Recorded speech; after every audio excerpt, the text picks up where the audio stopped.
সঠিক গাইডলাইনের অভাবে আপনার কানাডার স্বপ্ন কি থমকে আছে? কানাডায় উচ্চশিক্ষা অনেকেরই স্বপ্ন, কিন্তু সঠিক তথ্যের অভাবে প্রতি বছর হাজারো শিক্ষার্থী এই সুযোগ হারায়। আমাদের রয়েছে অসংখ্য ভিসা সফলতার গল্প, আমাদের বাংলাদেশ ও কানাডার দক্ষ ও অভিজ্ঞ টিম।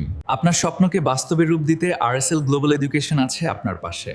আমরা কানাডার নামকরা বিশ্ববিদ্যালয় ও কলেজগুলোর অফিসিয়াল প্রতিনিধি হিসেবে কাজ করছি। আমাদের বিশেষত্ব ইউনিভার্সিটি সিলেকশন থেকে শুরু করে ভিসা অ্যাপ্রুভাল পর্যন্ত A to Z সাপোর্ট। অভিজ্ঞ টিমের মাধ্যমে নিখুঁত documentation, pre departure guideline, IELTS requirement, bachelor overall 6.0, masters overall 6.5। এই স্কোর থাকলেই আজই আবেদন করুন এবং আত্মবিশ্বাসের সাথে শুরু করুন আপনার কানাডা জার্নি। সরাসরি দেখা করুন আমাদের অফিসে, ঢাকা অফিস 68 থেকে 69, green road, concept tower, room নং 321, তৃতীয় তলা, Dhaka 1205। Canada office 7 crescent place, Toronto, ON, Canada. বিস্তারিত জানতে কল করুন স্ক্রিনে দেওয়া নাম্বারে অথবা ভিজিট করুন ওয়েবসাইট। ধন্যবাদ।